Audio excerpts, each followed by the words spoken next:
Hello, my name is Jeff Diebold. I'm an R&D engineer at Advanced Cooling Technologies. I want to start off by thanking my colleagues at ACT, Colleen Turow, Andrew Lutz, and Srujan Rokam, as well as our colleagues at EWI, Michael F. and Lindsay Lindemood. This program is being funded by a NASA SBIR Phase 2 and our technical monitor is Jeff Farmer from NASA Marshall. I'm going to start by discussing the concept of the variable view factor two-phase radiator and then discuss some of our recent work on manufacturing this device via ultrasonic welding. During a Phase 1 program, ACT developed a radiator that passively opens and closes due to changes in internal pressure or temperature. This is done by using a curved flexible panel, shown here and illustrated on the left, that's made up of a hollow envelope containing a two-phase working fluid. As the temperature and therefore pressure of this fluid increase, the curved panel begins to open up, exposing more of the surface area to the heat sink, increasing the view factor and lowering thermal resistance. Then as the system cools down, the pressure decreases and it returns to its original closed state. So a quick show of video. So here, right now, heat is being applied to the system. We have thermocouples along the surface showing the temperature rise, and the system is opening up. Then, eventually, the heat is shut off, and the system begins to close as the internal pressure decreases. And so now it's returning to its original closed state, increasing thermal resistance, which would help to reduce the overall temperature fluctuation. Now, the Phase 1 prototype shown on the left utilized a single vapor space within the curved panel here. This was done by welding pieces of stainless steel along the edges, and all of this was a single continuous vapor space. Then the straight panel, or the straight sections of the radiator, were separate flat panels made from aluminum with aluminum heat pipes on the back for spreading the heat. In the Phase 2 program, we've been making improvements to this initial prototype by using first an aluminum alloy for the entire structure, and then building it from modular channels. So in this figure on the right, we can see there are 4 separate channels. Each channel forms a teardrop shape, and each channel is a single continuous vapor space. Vapor is free to move from the curved section all the way through the straight panel. This results in an isothermal radiator, as there are no additional thermal resistances to transition from the curved panel to the straight panel. And then the modular channels improve redundancy of the system. Now, if one channel were to leak, we would not lose all of the working fluid. And then the straight panel, since it now has to contain the pressurized working fluid, will contain ribs or spot welds in order to prevent the straight panel here from ballooning when it's pressurized. Preliminary prototype development at ACT utilized aluminum 6061 as well as trying stainless steel 301 using traditional TIG welding. These prototypes, a few examples are shown here, tended to plastically deform at relatively low openings. We also saw significant variability in nominally identical prototypes. The reasons for these, we believe, were due to first, material property degradation due to the heat from the welding process. And then we also suspect that there's variability in the weld from one prototype to the next due to the manual welding process. So in order to overcome some of these challenges, ACT began collaborating with EWI in order to manufacture the radiator using ultrasonic welding. Now, ultrasonic welding is a solid state welding process in which the material does not undergo a phase change, and as a result, the material properties are retained. This also allows you to weld typically unweldable alloys. So one of the first steps that EWI did was to conduct a survey of materials, trying to identify the best envelope material. A few examples of the materials they looked at are shown in this table.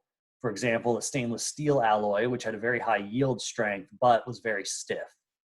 The aluminum 6061 has relatively low stiffness, but also much lower yield strength. Aluminum 7075 also has a low stiffness, but a higher yield strength than aluminum 6061. Now, aluminum 7075 is typically not weldable using a traditional fusion welding method. However, this is no longer an issue with ultrasonic welding. EWI also looked at a magnesium alloy, which had the benefit of a very low elastic modulus, and however, lower yield strength. Ultimately, it was decided to utilize aluminum 7075 and take advantage of ultrasonic's welding ability to actually weld this alloy. So once the material was selected, EWI began a iterative weld development process. So this included first designing the fixturing and tooling setup, including the acoustic horn, and then undergoing an iterative weld development, where they investigated several weld parameters in order to identify acceptable settings for the weld process. Some of the testing, which I'll discuss, included tensile testing, helium leak checks, as well as metallographic cross-section imaging. They also looked at including an internal mesh in between layers of aluminum. The purpose of the mesh is to act as a wick to help liquid return from the far ends of the radiator back to where the heat is applied. And the goal here was to see if it was possible to lay down a layer of aluminum, a layer of screen mesh, and then the other layer of aluminum, and then weld through all three layers simultaneously. And then once the welding process was acceptable, we'll then move on to prototype development. The first preliminary prototypes are going to be the basic teardrop shape. Initially, it will be single channel prototypes using two different wall thicknesses, a 0.012 inch wall thickness and a 0.02 inch wall thickness. The single channel is not representative of an actual radiator, but it is useful for validating the weld process as well as validating structural simulations. After that, we'll move on to the multi-channel prototype, which is more relevant or more similar to an actual radiator panel. So this is several of these individual channels all welded together to form a single unit. EWI's iterative weld process or weld development process looked at several parameters, including material thickness, an interlayer thickness, which was a very thin layer of aluminum placed in between the two layers of aluminum 7075. And I'll explain the reason for that in a moment. Surface quality, the number of weld passes, the amplitude of the ultrasonic vibration, as well as the force applied during the welding process. They performed tests using a lap configuration shown here, which was used for tensile testing, and then a pillow configuration shown here on the left, which was used for helium leak checks. Initial welds of the 0.012 inch thick sheets ultimately failed. You see an example here on the right. It was found that there was weak or inadequate stick between the two layers of aluminum 7075. There was excessive material accumulation on the tool, and then clearly damage to the weld or weld foil. In order to improve the weld, EWI placed an interlayer of aluminum 1100 series in between the two layers of 7075. This very thin layer of aluminum 1100 series was an interlayer, and the reason it improved the weld was that it's more deformable than 7075 and required less force to get an adequate weld between the different layers. It was found that an interlayer was actually not required for the thicker sheets of aluminum 7075.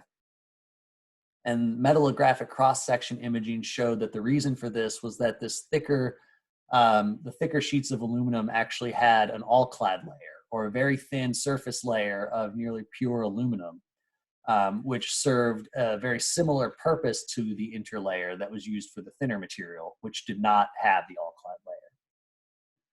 After performing a series of weld trials and performing tensile testing as well as helium leak checks, EWI down-selected to a set of acceptable parameters for the weld. We also found that the helium leak check showed that it was not actually feasible to weld over the mesh wick. including the mesh in between the two sheets of aluminum 7075, resulted in a weld that was not hermetically sealed, indicating that in the future, the mesh must be cut and placed in between the welds rather than directly under the weld. So, in conclusion, we're making progress on manufacturing a variable view factor radiator from aluminum 7075 via ultrasonic welding. A series of weld trials were performed in order to identify an acceptable set of parameters. On the right here, you can see some initial prototypes after the weld. So EWI welds them, resulting in these straight strips, which can then be formed into that teardrop shape. So we can also see spot welds running down the center of the strips along on the outer ends. These are the areas that will be the straight section of the teardrop shape once it is formed. And the purpose of these spot welds is to contain the pressure, better contain the pressure in the flat panel during operation. So not presented in this paper, but some of our initial forming tests, so attempting to take the flat shape here and turn it into the teardrop shape, has indicated that the interlayer was not actually able to withstand the forming process. It failed while attempting to form the teardrop shape. However, the material with the all-clad layer was successfully formed. So our next set of prototypes will include only material that has the all-clad layer, which will help strengthen the weld and allow us to successfully form it into the teardrop shape. We'll then be undergoing a series of tests of the single channel prototypes, and then ultimately moving on to manufacturing the multi-channel prototypes. And so the results of these tests, the forming process, and then the multi-channel prototypes will be discussed in future work. So with that, I want to thank you for listening to the talk, and if you have any questions, feel free to reach out.